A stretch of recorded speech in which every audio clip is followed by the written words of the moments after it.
Dalam zamannya majulah berperang Nebukadnezar, Raja Babel. Lalu Yoyakim menjadi takluk kepadanya 3 tahun lamanya. Tetapi kemudian Yoyakim berbalik dan memberontak terhadap dia. Tuhan menyuruh gerombolan-gerombolan Kasdim, gerombolan-gerombolan Aram, gerombolan-gerombolan Moab, dan gerombolan-gerombolan Bani Amon melawan Yoyakim. Ia menyuruh mereka melawan Yehuda untuk membinasakannya sesuai dengan firman Tuhan yang diucapkannya dengan perantaraan para hambanya, yaitu para nabi. Sungguh, hal itu terjadi kepada Yehuda sesuai dengan titah Tuhan untuk menjauhkan mereka dari hadapannya, oleh karena dosa-dosa Manasye setimpal dengan segala yang dilakukannya. Dan juga oleh karena darah orang yang tidak bersalah yang telah ditumpahkannya, sebab ia telah membuat Yerusalem penuh dengan darah orang yang tidak bersalah, dan Tuhan tidak mau mengampuninya. Selebihnya dari riwayat Yoyakim dan segala yang dilakukannya, bukankah semuanya itu tertulis dalam kitab sejarah raja-raja Yehuda? Kemudian Yoyakim mendapat perhentian bersama-sama dengan nenek moyangnya. Maka Yoyakim, anaknya, menjadi raja menggantikan dia. Raja Mesir tidak lagi keluar berperang dari negerinya, sebab Raja Babel telah merebut segala yang termasuk wilayah Raja Mesir, mulai dari sungai Mesir sampai ke sungai Efrat.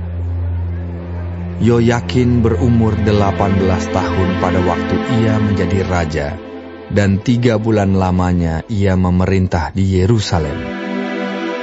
Nama ibunya ialah Nehusta binti Elnatan dari Yerusalem.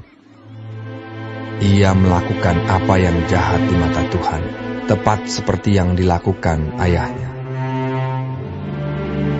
Pada waktu itu, majulah orang-orang Nebukadnezar, Raja Babel, menyerang Yerusalem dan kota itu dikepung. Juga Nebukadnezar, Raja Babel, datang menyerang kota itu, sedang orang-orangnya mengepungnya. Lalu keluarlah Yoyakin, Raja Yehuda, mendapatkan Raja Babel. Ia sendiri, ibunya, pegawai-pegawainya, para pembesarnya, dan pegawai-pegawai istananya. Raja Babel menangkap dia pada tahun yang ke-8 dari pemerintahannya. Ia mengeluarkan dari sana segala barang perbendaharaan rumah Tuhan dan barang-barang perbendaharaan istana raja. Juga dikeratnya emas dari segala perkakas emas yang dibuat oleh Salomo, Raja Israel, di bait Tuhan, seperti yang telah difirmankan Tuhan. Ia mengangkut seluruh penduduk Yerusalem ke dalam pembuangan, semua panglima dan semua pahlawan yang gagah perkasa, 10.000 orang tawanan, juga semua tukang dan pandai besi.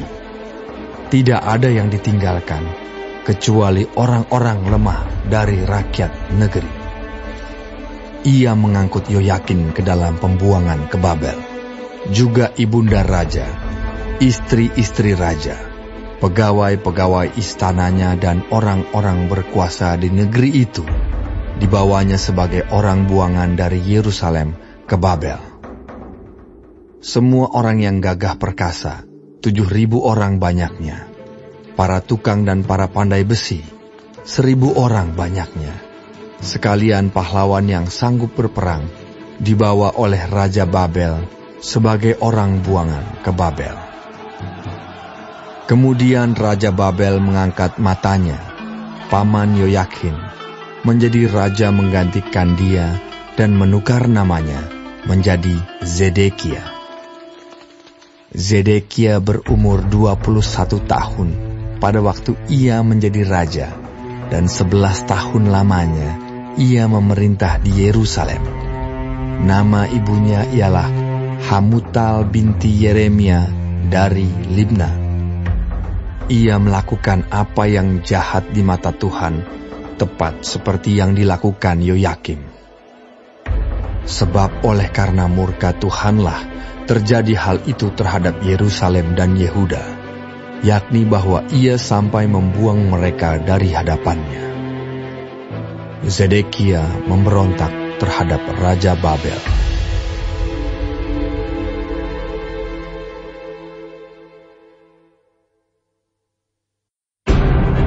Maka pada tahun ke-9 dari pemerintahannya, dalam bulan yang ke-10, pada tanggal 10 bulan itu, datanglah Nebukadnezar, Raja Babel, dengan segala tentaranya menyerang Yerusalem. Ia berkemah mengepungnya dan mendirikan tembok pengepungan sekelilingnya. Demikianlah kota itu terkepung sampai tahun yang ke-11 zaman Raja Zedekia. Pada tanggal 9 bulan yang keempat, ketika kelaparan sudah merajalela di kota itu, dan tidak ada lagi makanan pada rakyat negeri itu, maka dibelah oranglah tembok kota itu, dan semua tentara melarikan diri malam-malam melalui pintu gerbang antara kedua tembok yang ada di dekat Taman Raja, sekalipun orang Kasdim mengepung kota itu sekeliling. Mereka lari menuju ke Araba Yordan. Tetapi tentara Kasdim mengejar raja dari belakang dan mencapai dia di dataran Yeriko. Segala tentaranya telah berserak-serak meninggalkan dia. Mereka menangkap raja dan membawa dia kepada Raja Babel di Ribla yang menjatuhkan hukuman atas dia. Orang menyembelih anak-anak Zedekia di depan matanya. Kemudian dibutakannya lah mata Zedekia, lalu dia dibelenggu dengan rantai tembaga dan dibawa ke Babel. Dalam bulan yang kelima pada tanggal 7 bulan itu, itulah tahun ke-19 zaman Raja Nebukadnezar, Raja Babel, datanglah Nebuzaradan, kepala pasukan pengawal, pegawai Raja Babel, ke Yerusalem. Ia membakar rumah Tuhan, rumah raja, dan semua rumah di Yerusalem. Semua rumah orang-orang besar dibakarnya dengan api. Tembok sekeliling kota Yerusalem dirobohkan oleh semua tentara Kasdim yang ada bersama-sama dengan kepala pasukan pengawal itu. Sisa-sisa rakyat yang masih tinggal di kota itu dan para pembelot yang menyeberang ke pihak Raja Babel dan sisa-sisa kalayak ramai diangkut ke dalam pembuangan oleh Nebuzaradan, kepala pasukan pengawal itu. Hanya beberapa orang miskin dari negeri itu ditinggalkan oleh kepala pasukan pengawal itu untuk menjadi tukang-tukang kebun anggur dan peladang-peladang. Juga tiang-tiang tembaga yang ada di rumah Tuhan, dan kereta penopang dan laut tembaga yang ada di rumah Tuhan dipecahkan oleh orang Kasdim, dan tembaganya diangkut mereka ke Babel. Kuali-kuali, penyodok-penyodok, pisau-pisau dan cawan-cawan, dan segala perkakas tembaga yang dipakai untuk menyelenggarakan kebaktian diambil mereka. Juga perbaraan-perbaraan dan bokor-bokor penyiraman, baik segala yang dari emas maupun segala yang dari perak, diambil oleh kepala pasukan pengawal itu. Adapun kedua tiang laut yang satu itu, kereta penopang yang dibuat oleh Salomo untuk rumah Tuhan, tiada tertimbang tembaga segala perkakas ini. 18 hasta tingginya tiang yang satu, dan di atasnya ada ganja dari tembaga. Tinggi ganja itu 3 hasta, dan jala-jala dan buah-buah delima ada di atas ganja itu sekeliling.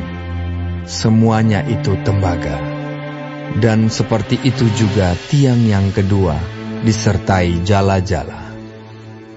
Lalu kepala pasukan pengawal itu menangkap Seraya, imam kepala, dan Zefanya, imam tingkat 2, dan ketiga orang penjaga pintu. Dari kota itu ditangkapnya seorang pegawai istana yang diangkat mengepalai tentara, dan 5 orang pelayan pribadi raja yang terdapat di kota itu, dan panitera panglima tentara yang mengerahkan rakyat negeri menjadi tentara, dan 60 orang dari rakyat negeri yang terdapat di kota itu. Nebuzaradan, kepala pasukan pengawal, menangkap mereka dan membawa mereka kepada Raja Babel di Ribla. Lalu Raja Babel menyuruh membunuh mereka di Ribla, di tanah Hamat. Demikianlah orang Yehuda diangkut ke dalam pembuangan dari tanahnya. Tentang rakyat yang masih tinggal di tanah Yehuda, yang ditinggalkan oleh Nebukadnezar, Raja Babel, diangkatnyalah atas mereka Gedalia bin Ahikam bin Safan. Ketika semua panglima tentara dengan orang-orangnya mendengar bahwa Raja Babel telah mengangkat Gedalia, maka pergilah mereka kepada Gedalia ke Mispa, yaitu Ismael bin Netanya, Yohanan bin Kareah, Seraya bin Tanhumet, orang Netofa itu, dan Yaazania, anak seorang Maakah, bersama dengan anak buahnya. Lalu bersumpahlah Gedalia kepada mereka dan anak buah mereka, katanya kepada mereka, "Janganlah kamu takut terhadap pegawai-pegawai orang Kasdim itu. Tinggallah di negeri ini dan takluklah kepada Raja Babel, maka keadaanmu akan menjadi baik." Tetapi dalam bulan yang ke-7 datanglah Ismael bin Netanya bin Elisama, seorang yang asalnya dari keturunan raja, dan 10 orang bersama-sama dengan dia. Mereka membunuh Gedalia dan orang-orang Yehuda dan orang-orang Kasdim yang ada bersama-sama dengan dia di Mispa. Maka bangkitlah seluruh rakyat dari yang kecil sampai yang besar, serta panglima-panglima tentara, lalu larilah mereka ke Mesir, sebab mereka takut terhadap orang Kasdim itu. Kemudian dalam tahun ke-37 sesudah Yoyakim, Raja Yehuda dibuang, dalam bulan yang ke-12, pada tanggal 27 bulan itu, maka Ewil Merodah, Raja Babel, dalam tahun ia menjadi raja, menunjukkan belas kasihannya kepada Yoyakin, Raja Yehuda, dengan melepaskannya dari penjara. Ewil Merodah berbicara baik-baik dengan dia, dan memberi kedudukan kepadanya lebih tinggi daripada kedudukan raja-raja yang bersama-sama dengan dia di Babel. Ia boleh mengganti pakaian penjaranya, dan boleh selalu makan roti di hadapan raja selama hidupnya. Dan tentang belanjanya, raja selalu memberikannya kepadanya, sekadar yang perlu tiap-tiap hari selama hidupnya.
Mazmur Asaf.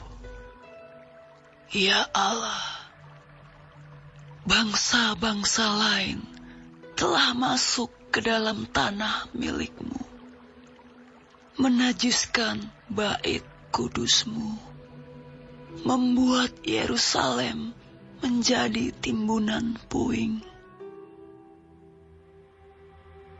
Mereka memberikan mayat hamba-hamba-Mu sebagai makanan kepada burung-burung di udara. Daging orang-orang yang kau kasihi kepada binatang-binatang liar di bumi. Mereka menumpahkan darah orang-orang itu seperti air sekeliling Yerusalem, dan tidak ada yang menguburkan. Kami menjadi celah bagi tetangga-tetangga kami, menjadi olok-olok dan cemooh bagi orang-orang sekeliling kami. Berapa lama lagi ya Tuhan, Engkau murka terus-menerus, dan cemburumu berkobar-kobar seperti api. Tumpahkanlah amarahmu ke atas bangsa-bangsa yang tidak mengenal Engkau, ke atas kerajaan-kerajaan yang tidak menyerukan namamu. Sebab mereka telah memakan habis Yakub, dan tempat kediamannya mereka hancurkan.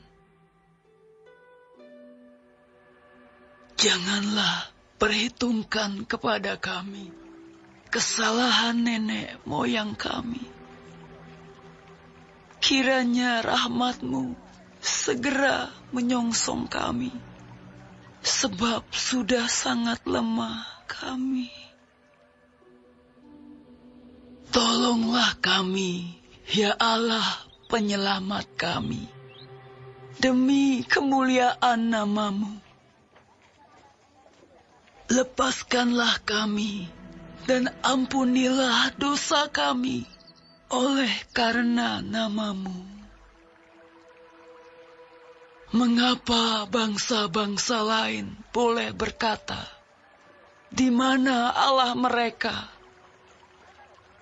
Biarlah di hadapan kami bangsa-bangsa lain mengetahui pembalasan atas darah yang tertumpah dari hamba-hamba-Mu.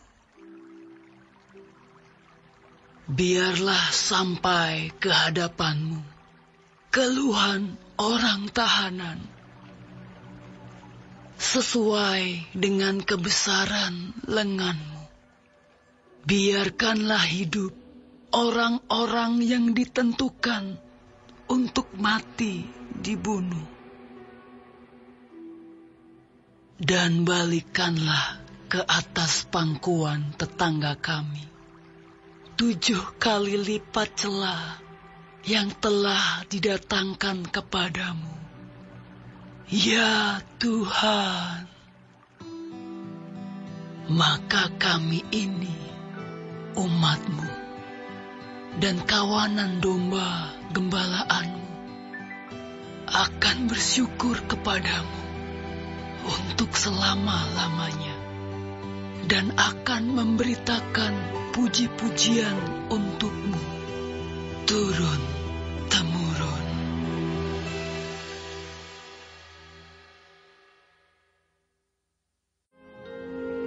Jangan menjawab orang bebal menurut kebodohannya, supaya jangan engkau sendiri menjadi sama dengan dia. Jawablah orang bebal menurut kebodohannya, supaya jangan ia menganggap dirinya bijak. Demikianlah kata Yesus. Lalu ia menengadah ke langit dan berkata, Bapa, telah tiba saatnya. Permuliakanlah anakmu, supaya anakmu mempermuliakan engkau. Sama seperti engkau telah memberikan kepadanya kuasa atas segala yang hidup. Demikian pula ia akan memberikan hidup yang kekal kepada semua yang telah engkau berikan kepadanya. Inilah hidup yang kekal itu, yaitu bahwa mereka mengenal engkau, satu-satunya Allah yang benar, dan mengenal Yesus Kristus yang telah engkau utus. Aku telah mempermuliakan Engkau di bumi dengan jalan menyelesaikan pekerjaan yang Engkau berikan kepadaku untuk melakukannya. Oleh sebab itu ya Bapa, permuliakanlah aku padamu sendiri dengan kemuliaan yang kumiliki di hadirat-Mu sebelum dunia ada. Aku telah menyatakan nama-Mu kepada semua orang yang Engkau berikan kepadaku dari dunia. Mereka itu milik-Mu, dan Engkau telah memberikan mereka kepadaku, dan mereka telah menuruti firman-Mu. Sekarang mereka tahu bahwa semua yang Engkau berikan kepadaku itu berasal daripada-Mu. Sebab segala firman yang Engkau sampaikan kepadaku telah Kusampaikan kepada mereka, dan mereka telah menerimanya. Mereka tahu benar-benar bahwa aku datang daripada-Mu, dan mereka percaya bahwa Engkaulah yang telah mengutus aku. Aku berdoa untuk mereka. Bukan untuk dunia aku berdoa, tetapi untuk mereka yang telah Engkau berikan kepadaku. Sebab mereka adalah milik-Mu. Dan segala milikku adalah milik-Mu, dan milik-Mu adalah milikku. Dan aku telah dipermuliakan di dalam mereka. Dan aku tidak ada lagi di dalam dunia, tetapi mereka masih ada di dalam dunia, dan aku datang kepadamu. Ya Bapa yang kudus, peliharalah mereka dalam nama-Mu, yaitu nama-Mu yang telah Engkau berikan kepadaku, supaya mereka menjadi satu sama seperti kita. Selama aku bersama mereka, aku memelihara mereka dalam nama-Mu, yaitu nama-Mu yang telah Engkau berikan kepadaku. Aku telah menjaga mereka, dan tidak ada seorang pun dari mereka yang binasa, selain daripada dia yang telah ditentukan untuk binasa, supaya genaplah yang tertulis dalam kitab suci. Tetapi sekarang, aku datang kepadamu, dan aku mengatakan semuanya ini sementara aku masih ada di dalam dunia, supaya penuhlah sukacitaku di dalam diri mereka. Aku telah memberikan firman-Mu kepada mereka, dan dunia membenci mereka, karena mereka bukan dari dunia, sama seperti aku bukan dari dunia. Aku tidak meminta supaya Engkau mengambil mereka dari dunia, tetapi supaya Engkau melindungi mereka daripada yang jahat. Mereka bukan dari dunia, sama seperti aku bukan dari dunia. Kuduskanlah mereka dalam kebenaran. Firman-Mu adalah kebenaran. Sama seperti Engkau telah mengutus aku ke dalam dunia, demikian pula aku telah mengutus mereka ke dalam dunia. Dan aku menguduskan diriku bagi mereka, supaya mereka pun dikuduskan dalam kebenaran. Dan bukan untuk mereka ini saja aku berdoa, tetapi juga untuk orang-orang yang percaya kepadaku oleh pemberitaan mereka, supaya mereka semua menjadi satu, sama seperti Engkau ya Bapa, di dalam aku, dan aku di dalam Engkau, agar mereka juga di dalam kita, supaya dunia percaya bahwa Engkaulah yang telah mengutus aku. Dan aku telah memberikan kepada mereka kemuliaan yang Engkau berikan kepadaku, supaya mereka menjadi satu, sama seperti kita adalah satu. Aku di dalam mereka, dan Engkau di dalam aku, supaya mereka sempurna menjadi satu. Agar dunia tahu bahwa Engkau yang telah mengutus aku, dan bahwa Engkau mengasihi mereka, sama seperti Engkau mengasihi aku. Ya Bapa, aku mau supaya dimanapun aku berada, mereka juga berada bersama-sama dengan aku. Mereka yang telah Engkau berikan kepadaku, agar mereka memandang kemuliaanku yang telah Engkau berikan kepadaku. Sebab Engkau telah mengasihi aku sebelum dunia dijadikan. Ya Bapa yang adil, memang dunia tidak mengenal Engkau, tetapi aku mengenal Engkau. Dan mereka ini tahu bahwa Engkaulah yang telah mengutus aku, dan aku telah memberitahukan namamu kepada mereka, dan aku akan memberitahukannya, supaya kasih yang Engkau berikan kepadaku ada di dalam mereka, dan aku di dalam mereka.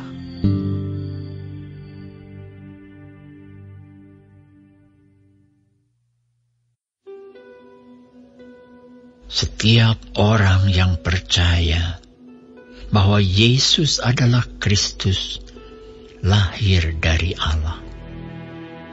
Dan setiap orang yang mengasihi Dia yang melahirkan, mengasihi juga Dia yang lahir daripadanya.